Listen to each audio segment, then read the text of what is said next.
मजलिस की बेबाक नुमाइंदगी फिर एक बार तैयार है अक़लियतों की आवाज़ बनकर पार्लियामेंट में गूंजने के लिए। फिर एक बार आप लोगों के ताउन, मोहब्बत और दुआओं की ज़रूरत है।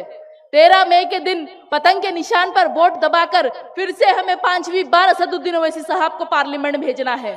और इसीलिए भेजना है क्योंकि वो कायद है जो इतने सालों से मुसलमानों को सियासी शऊर दिलाने की मुहिम चला रहे हैं।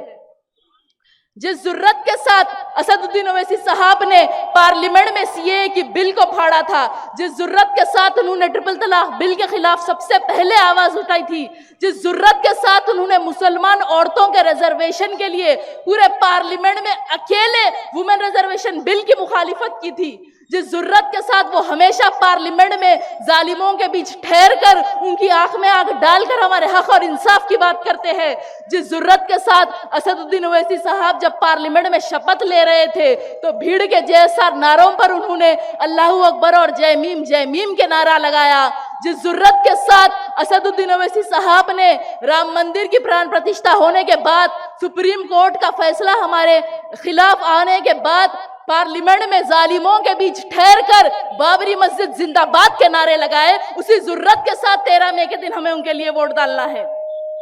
और सिर्फ उनके लिए नहीं बल्कि इस मुल्क में हमारी सियासी नुमाइंदगी को बरकरार रखने के लिए हमें मजलिस को वोट डालना है। जो आज इस मुल्क में मुसलमानों के साथ हक तलफी होती है, जो नाइंसाफी होती है, जो मुसलमानों के ऊपर जुल्म सितम होता है, जो हमारे खिलाफ कानून लाए जाते हैं, इन सब चीजों के खिलाफ हम रोड पर निकल कर नहीं लड़ सकते। हमें हमारे रहबरों को ऐवानों में भेजना होगा, हमें अपने ही लोगों को हमारा नुमाइंदा बनाकर हमारी नुमाइंदगी के लिए ऐवानों में भेजना होगा। ये जबर भी देखा है तारीख की नजरों ने, लम्हों ने खता की, सदियों ने सजा पाई। गफलत में मत रहिए, जब तक इस मुल्क में मुसलमानों को सियासी शऊर नहीं मिलेगा, जब तक हम ज्यादा तादाद में हमारे नुमाइंदों को पार्लियामेंट और असेंबली नहीं भेजेंगे, तब तक इस मुल्क में हमारे साथ नाइंसाफी होती रहेगी, तब तक इस मुल्क में हमारे साथ हक तलफी होती रहेगी। आज इस मुल्क में मुसलमानों की आबादी 19 करोड़ है, लेकिन इस मुल्क में हमारा पॉलिटिकल रिप्रेजेंटेशन कितना है बताइए। आज पार्लियामेंट में हमारे कितने एमपीज है बताइए। इस इलेक्शन में इंडिया अलायंस ने कितने मुसलमानों को टिकट दिया बताइए।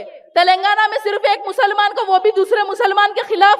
महाराष्ट्र, झारखंड और कोई दूसरे स्टेट्स में तो एक भी मुसलमान को इंडिया अलायंस ने टिकट नहीं दिया। अगर आज असदुद्दीन ओवैसी साहब बिहार, गुजरात, यूपी, महाराष्ट्र, बंगाल, मध्य प्रदेश, राजस्थान व मुल्क के मुख्तलिफ रियासतों में जाते हैं तो इसीलिए जाते हैं क्योंकि वहां से हमारे लोग निकलकर पार्लियामेंट जाए, असेंबली जाए, वहां के लोगों की नुमाइंदगी करे, उनकी हक की बात करे। लेकिन कुछ लोग बोलते हैं कि अरे इन्हें तो बीजेपी की बी टीम है, यहां गए तो बीजेपी को फायदा होता, वहां गए तो वो होता, ये होता। अरे दूसरे पॉलिटिकल पार्टीज के मुस्लिम लीडर्स के मुंह में जुबान नहीं है, जब तक उनके खुद के पार्टी के लीडर्स कुछ नहीं बोले वो कुछ नहीं बोल सकते। खामोश मिजाजी हमें जीने नहीं देगी। अगर जीना है इस दुनिया में तो कोहरम मचा देना। अगर खामोश रहेंगे तो हमारी नस्लें गूंगी हो जाएगी, और अगर हमारी खुद की सियासी क़यादत रहेगी तो गूंगों के मुंह में भी जुबान आ जाएगी।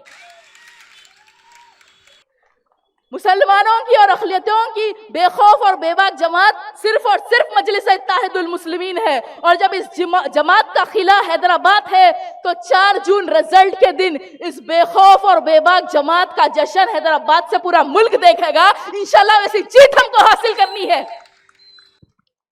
मेरे भाइयों, सुनने वाली मेरी माँ और बहनों, अपने एक एक वोट का इस्तेमाल करिए। ये मत सोचिए कि देखो इंशाल्लाह मजलिस तो कैसा भी जीत रही है, हमारे एक वोट से क्या होता। नहीं, खतरे से दरिया बनता। इंशाल्लाह आप लोगों के एक एक वोट से जो है बरकत होगी। याद रखिए 13 मई के दिन आसमान में सिर्फ पतंग पतंग पतंग। शुक्रिया, अस्सलाम वालेकुम।